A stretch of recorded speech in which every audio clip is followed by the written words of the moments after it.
Good morning students. आज हम लोग जल की कठोरता के बारे में पढ़ेंगे। ओके, हमने पिछली क्लास में जल के भौतिक और रासायनिक गुण, भारी जल के भौतिक व रासायनिक गुणों के बारे में पढ़ा था। और इस चैप्टर का हमारा सबसे इम्पोर्टेंट टॉपिक जो है वो आज का टॉपिक है जल की कठोरता। जल को दो भागों में बांटा गया है, कठोर तथा मृदु।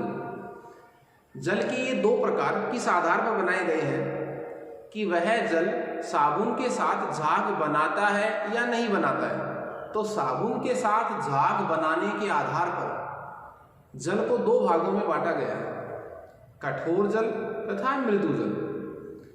इन दोनों की परिभाषा किस आधार पर दी जाएगी कि वह जल जो साबुन के साथ आसानी से झाग बनाता है वो मृदु जल कहलाएगा, और जो साबुन के साथ झाग नहीं बनाता है वो कठोर जल कहलाएगा। तो हमारा जो टॉपिक है वो है जल की कठोरता। और जल की कठोरता में मैं ये कह रहा हूं कि साबुन के साथ झाग बनाने के आधार पर,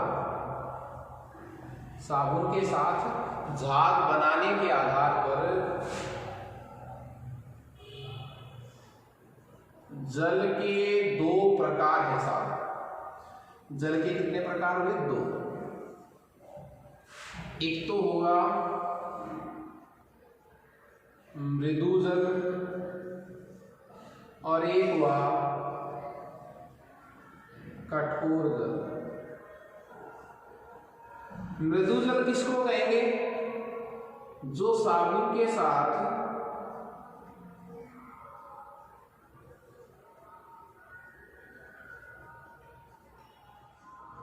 आसानी से क्या बनाए? झाग। जो साबुन के साथ आसानी से क्या बनाए? झाग बनाता, वो तो क्या कहलाएगा? मृदु जल। जैसे आसुत जल है, वर्षा का जल है, वो लगभग क्या माने जाते हैं साहब? मृदु जल। कठोर जल जो साबुन के साथ झाग नहीं बनाए, साबुन के साथ झाग। ठीक है, तो मृदु जल की बात नहीं करेंगे, हम बात करेंगे कठोर जल की। कठोर जल का मतलब जो साबुन से आसानी से झाग नहीं बनाता है। क्या वजह है? तो जल की कठोरता बोली जाएगी। कठोर जल को क्या कहेंगे? जल की कठोरता। और जल की कठोरता का क्या कारण है वो अपन इस टॉपिक के अंतर्गत पढ़ेंगे। ये दो प्रकार थे, वर्गीकरण था जल का। अब हम सिर्फ बात करेंगे जल की कठोरता का कारण।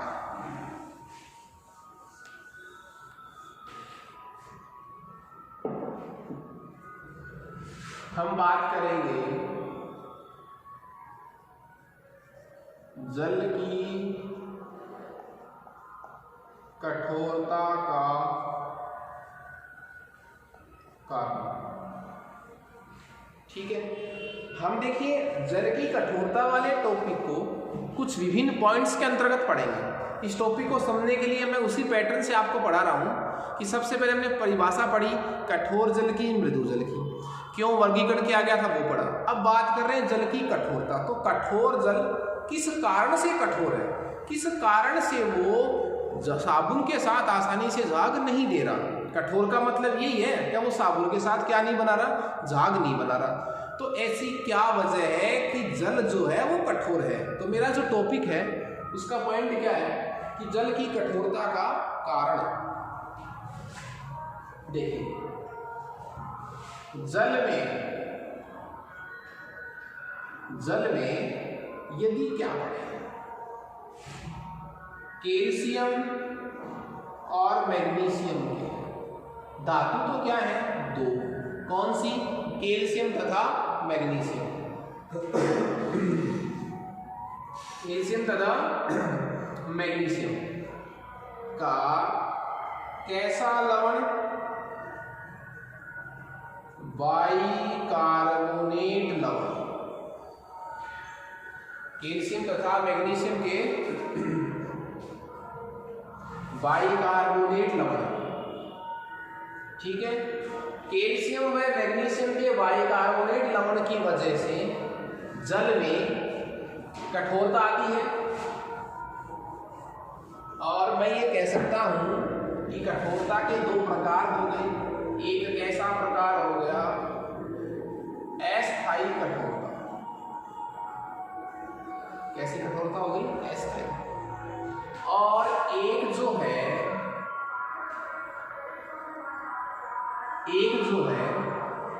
वो है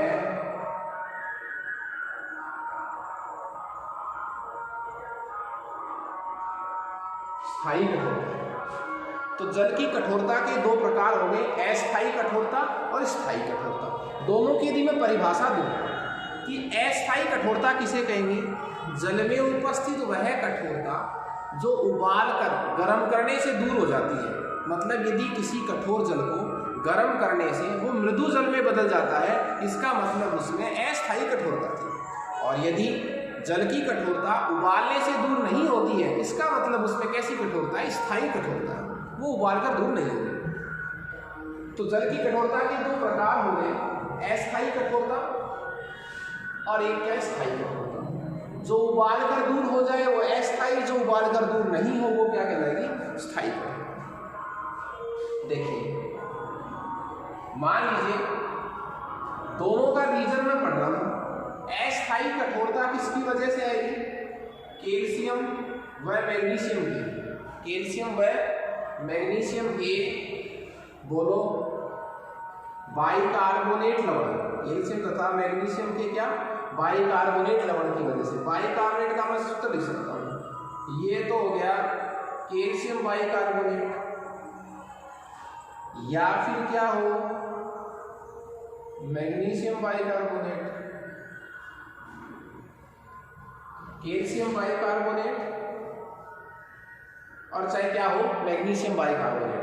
इन दोनों में से कोई भी यौगिक लवण यदि जल में पड़ा है, इसका मतलब उसमें कैसी कठोरता है, अस्थायी। क्लियर है, कैल्शियम बाइकार्बोनेट या मैग्नीशियम बाइकार्बोनेट, दोनों में से यदि कोई भी एक इसके अंदर पड़ा है, जल में पड़ा है, इसका मतलब उसमें कैसी कठोरता है, अस्थायी कठोरता है। और वो कठोरता जो है वो उबाल कर दूर की जा सकती है। तो दूर करने का उपाय क्या हो गया, उपाय क्या हो गया, उबाल कर इसको अपन दूर कर सकते। स्थायी कठोरता किसको कहेंगे, जब कैल्शियम या मैग्नीशियम कैसे लवण हो, क्लोराइड लवण हो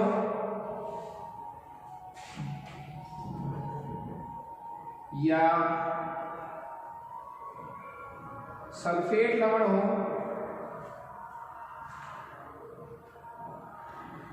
क्लोराइड लवण हो या क्या हो, सल्फेट लवण हो या फिर नाइट्रेट लवण।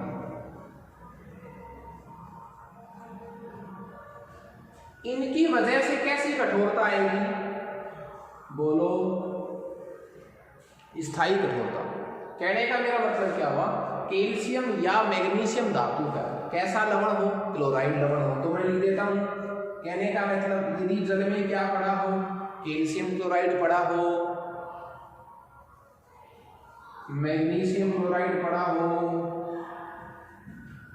कैल्शियम क्लोराइड पड़ा हो, मैग्नीशियम क्लोराइड पड़ा हो, कैल्शियम सल्फेट पड़ा हो या फिर मैग्नीशियम का सल्फेट यौगिक पड़ा हो या उसका क्या पड़ा हो, नाइट्रेट लवण, तब उसमें कैसी कठोरता मानी जाती है, स्थायी कठोरता, जो उबाल कर दूर नहीं हो सकती।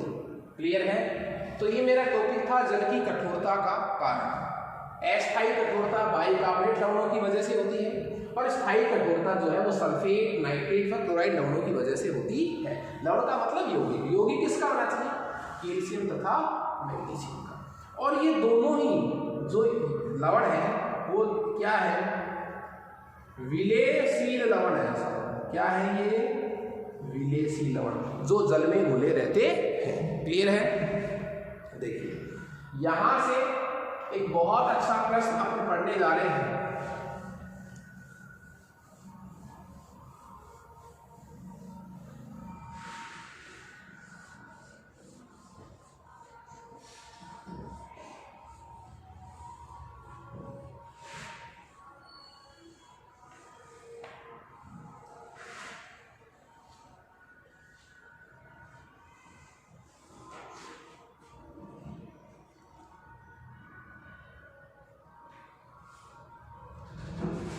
प्रश्न हमारे पास क्या है कि जब जल कैसा होता है? कठोर। जब जल मृदु होता है तो साबुन के साथ आसानी से झाग बनाता है। फिर हम कहते हैं साहब कठोर जल साबुन के साथ आसानी से झाग नहीं बनाता है। उसका रीजन क्या है? तो हम प्रश्न क्या पढ़ रहे हैं, क्या कारण है कि कठोर जल साबुन के साथ झाग नहीं बनाता? उसको मैं शब्दों में भी कह सकता हूं, कठोर जल साबुन के साथ कार्य नहीं करता, साबुन कठोर जल में कार्य नहीं करता, साबुन कठोर जल के साथ धुलाई की प्रक्रिया संपन्न नहीं करता। ठीक है, तो मैं प्रश्न को ये कह सकता हूं, साबुन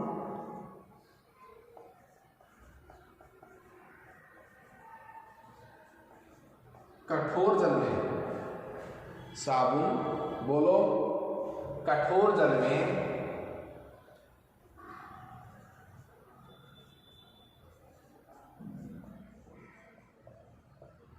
धुलाई क्रिया, साबुन कठोर जल में धुलाई क्रिया संपन्न नहीं करता।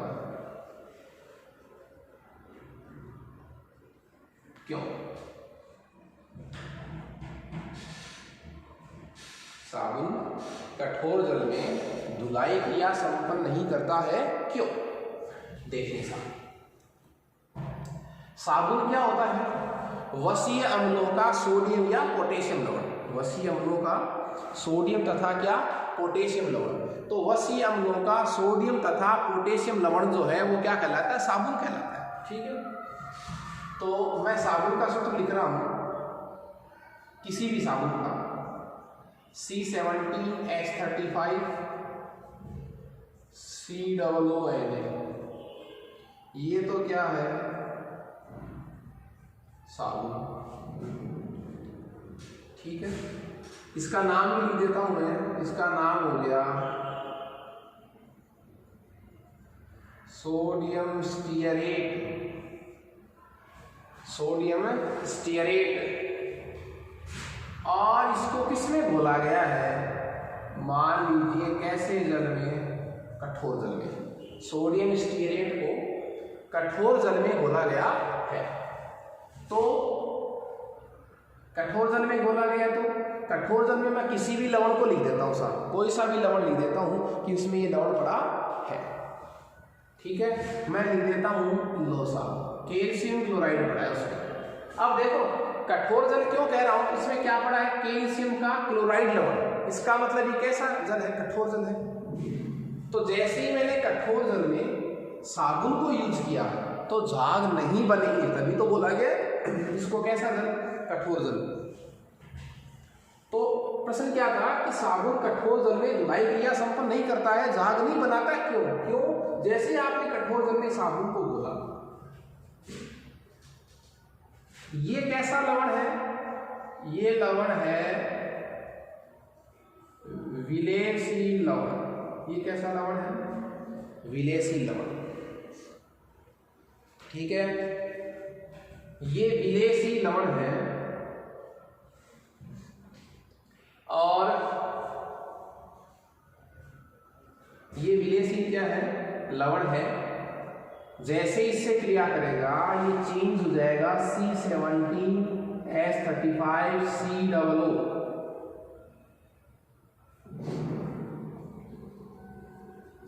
Plus NaCl।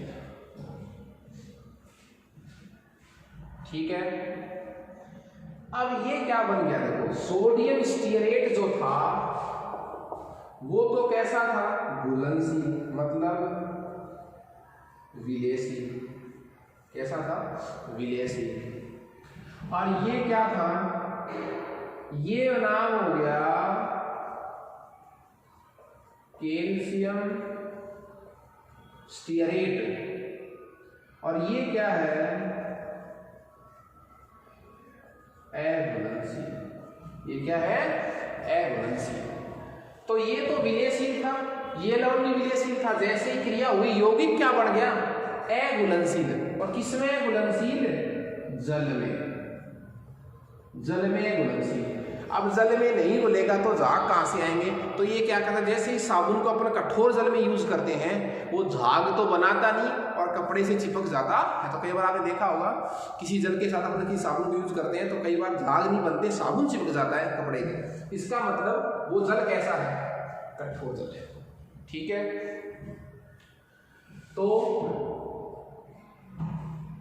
ये प्रश्न था, बहुत अच्छा प्रश्न है ये कि साबुन कठोर जल के साथ कार्य क्यों नहीं करता। कार्य का मतलब ही क्या है? धुलाई क्यों नहीं करता? क्योंकि जैसे हमने साबुन या सोडियम स्टीयरेट कठोर जल में उसको यूज किया तो यौगिक बना जल में घुलनशील यौगिक बना कैल्शियम स्टीयरेट। ठीक है, जो अवक्षेप के रूप में कपड़ों से चिपक जाता है। अवक्षेप के रूप में किससे चिपक जाता है? कपड़ों से चिपक जाता है और झाग नहीं बनाता है।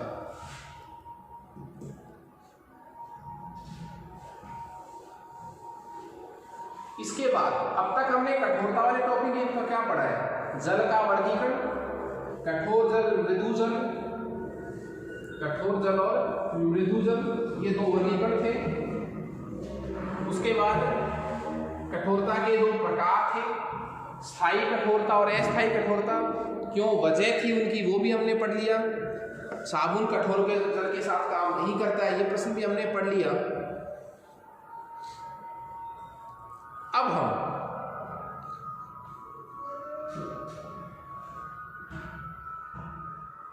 ये पढ़ेंगे कि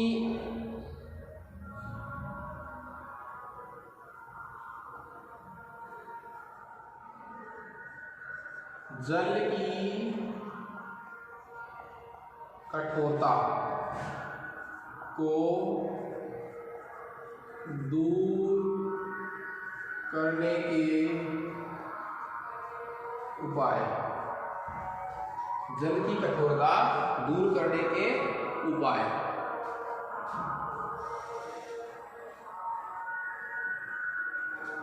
जल की कठोरता को दूर करने के उपाय। तो देखिए, सबसे पहले हम दूर किसको करें? कैसी कठोरता को दूर करें साहब? अस्थायी कठोरता। अस्थायी कठोरता को हम दूर करें सबसे पहले तो दो विधियां हमारे पास है। मैंने इसका रीजन आपको बताया था कि जल की अस्थायी कठोरता वो होती है जो उबाल कर दूर की जा सकती है। और हमें करना क्या है? देखिए, सीधा सा एक पॉइंट आपको बता दूं। कोई कहे आपसे कि कठोर जल को मृदु बनाना है, उसका रीजन क्या है? जल में वो लवण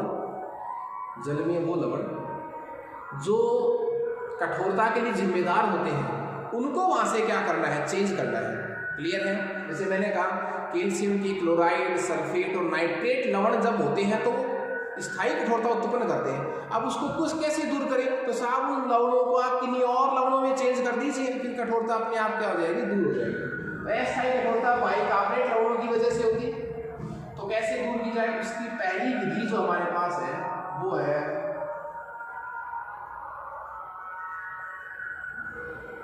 उबालना। ठीक है, तो देखिए, मान लीजिए उसमें क्या पड़ा है? Magnesium bicarbonate. क्या पड़ा है उसके अंदर? Magnesium bicarbonate.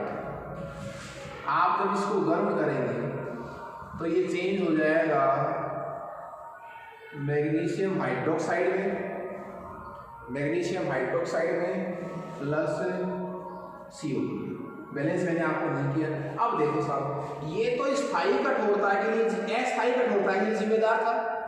उसको हमने उबाल करके मैग्नीशियम हाइड्रोक्साइड में क्या कर दिया? चेंज कर दिया। तो अब वो अस्थायी कठोरता जो है वो क्या हो गई? दूर हो गई साहब।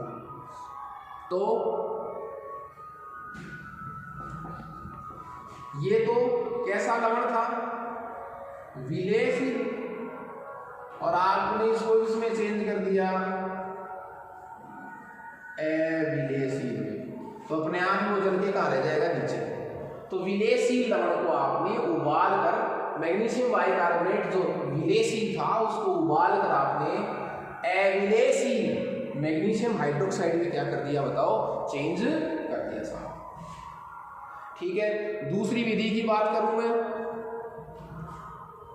अविलेयशील है तो क्या होगा, पात्र के पहने में बैठ जाएगा, इसको अपन छान कर अलग कर लेंगे।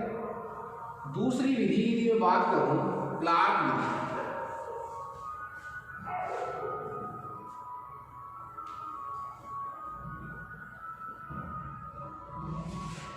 दूसरी जो विधि है वो है क्लार्क विधि। ये विधि भी क्या है, अस्थायी कठोरता को दूर करने की विधि है। इसमें क्या होता है साहब, मान लीजिए कोई जल है जिसमें क्या पड़ा है, मैग्नीशियम बाइकार्बोनेट, तो ये क्या है, ये किसमें पड़ा है, कठोर जल में। ठीक है, ये कठोर जल में पड़ा है, ये किसमें पड़ा है, कठोर जल में। ये कठोर में पड़ा है। क्लार्क विधि क्या कहती है कि आप इसमें भुजे हुए चूने की परिकृत मात्रा मिला दीजिए, भुजा हुआ चूना इसमें मिला दीजिए। भुजे हुए चूने का सूत्र कैल्शियम हाइड्रोक्साइड, ये क्या हो गया,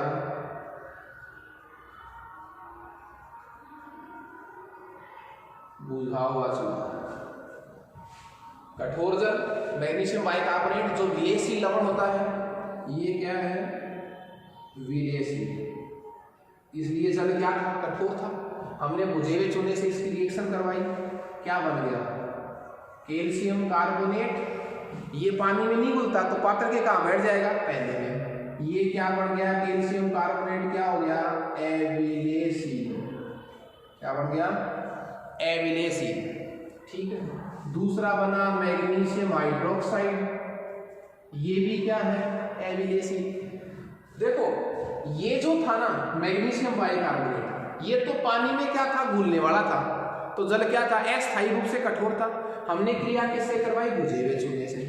तो अब भुजे हुए चूने से रिएक्शन करवाने से जो दो यौगिक बने वो दोनों ही जल में नहीं घुल रहे, न तो कैल्शियम कार्बोनेट घुल रहा और न ही मैग्नीशियम हाइड्रोक्साइड घुल रहा। दोनों पात्र के कहाँ बैठ जाएंगे, पहले में। इनको छान कर अलग कर लेंगे तो अशुद्धि अलग और मृदु जल आपको प्राप्त हो जाएगा। बैलेंस नहीं कर रहा हूं मैं, सभी कर दूं। ठीक है, तो ये दो विधि थी, क्लार्क विधि और बोलिए उबाल कर। तो ये अस्थायी कठोरता को दूर करने की दो विधियां मैंने आपको बताई है। हाँ जी, क्लियर आपसे मैं ये कह दूं, अस्थायी कठोरता कैल्शियम बाइकार्बोनेट की वजह से थी, मैग्नीशियम बाइकार्बोनेट की वजह से थी। कठोरता को दूर करने के लिए क्या करें, जो ये बाइकार्बोनेट लवण है ये जल में घुले रहते हैं, विलेयशील होते हैं, इनको किसी न किसी तरीके से ऐसे यौगिक में चेंज कर देते हैं जो अविलेयशील होती है, तो अपने आप पात्र के पहने बैठ जाएंगे। तो दोनों विधि द्वारा हमने यही काम किया। अब बात करें जल की कौन सी कठोरता दूर करने की, स्थायी कठोरता। स्थायी कठोरता किसकी वजह से होती है, कैल्शियम तथा मैग्नीशियम के क्लोराइड, सल्फेट और नाइट्रेट लवणों की वजह से। उनको दूर करने के लिए उबालना अपन प्रयोग नहीं कर सकते, इसके लिए हमें विभिन्न विधियां काम में ली जानी पड़ेगी। जिसके लिए सबसे पहला क्या है कि आप किससे रिएक्शन करवाएं, कठोर जल की,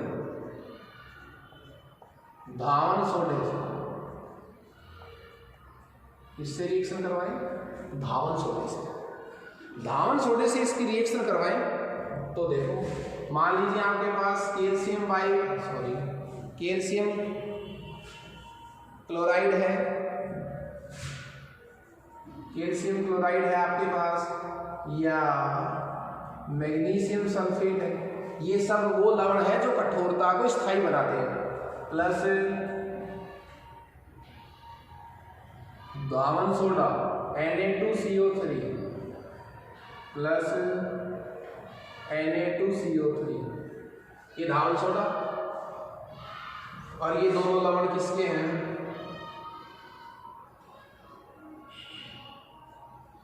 कठोर जल।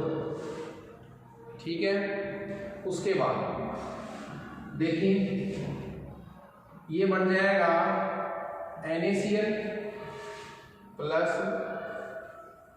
कैल्शियम कार्बोनेट, ये बन जाएगा magnesium carbonate plus sodium sulphate. ये सब क्या होंगे? पात्र के कहाँ बैठ जाएंगे? पहले में बैठ जाएंगे और हमें इनको छानकर क्या कर लेंगे? पृथक कर लेंगे। दूसरी विधि जिसका सूत्र कई बार पूछा जाता है, कैल्गॉन विधि। कैल्गॉन विधि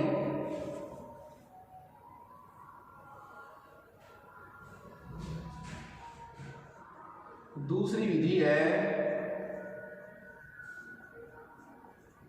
कैल्गॉन विधि। कैल्गॉन किसको कहते हैं? Sodium hexametaphosphate, sodium hexa मेटाफास्फेट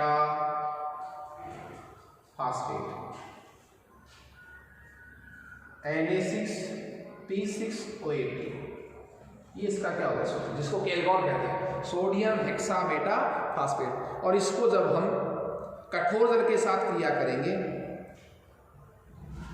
तो ये जल जो है वो किस में चेंज हो जाएगा? मृदु जल में चेंज हो जाता है। स्थायी कठोरता को दूर करने की, स्थायी कठोरता को दूर करने की सबसे उपयुक्त विधि, मान्य विधि मैं ये कह सकता हूँ, और इम्पोर्टेंट एग्जाम में पूछने लायक विधि जो है वो है हमारे पास जियोलाइट या परम्यूटेड विधि।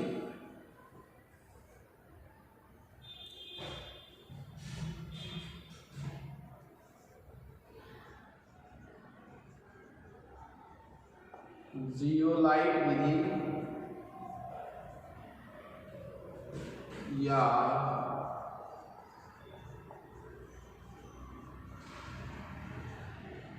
परम्यूटेड विधि, जियोलाइट विधि या बोलो परम्यूटेड विधि। ठीक है, अब बात ये है जियोलाइट किसको कहते हैं? जियोलाइट क्या होता है? जलयुक्त जलीय एल्यूमिनो सिलिकेट, जलयुक्त एल्यूमिनो सिलिकेट जो है उसको क्या कहा जाता है? जियोलाइट कहा जाता है साहब। तो जलीय एल्यूमिनो सिलिकेट जो है वो जियोलाइट बोले जाते हैं। ये जियोलाइट क्या करते हैं? किससे रिएक्शन करेंगे? कठोर जल से। और कठोर जल को किस में चेंज करेंगे? मृदु जल में। किसमें चेंज करेंगे? मृदु जल में चेंज करेंगे। इसके लिए जो विधि यूज की जाती है, इसमें क्या होता है कि एक बहुत बड़ा टैंक होता है सीमेंट का,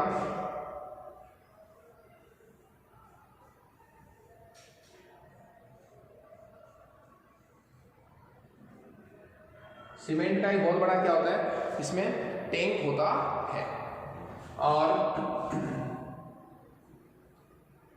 सीमेंट का टैंक है, यहाँ रेत की परत रहती है, और इसके ऊपर जो है यहाँ वो क्या भरा रहता है? जियोलाइट। सीमेंट के बहुत बड़े टैंक में नीचे रेत की परत होती है, ऊपर इसके जियोलाइट भरा रहता है। यहाँ से अपन क्या कह सकते हैं कि जो कठोर जल है, जो क्या है? कठोर जल है, वो इसमें अपन डालते हैं। यहाँ से क्या डालेंगे? इसमें कठोर जल। तो यहाँ से जो है वो मृदु जल क्या होगा? बाहर निकलेगा। क्लियर है? मैं फिर आपको बता दूं कि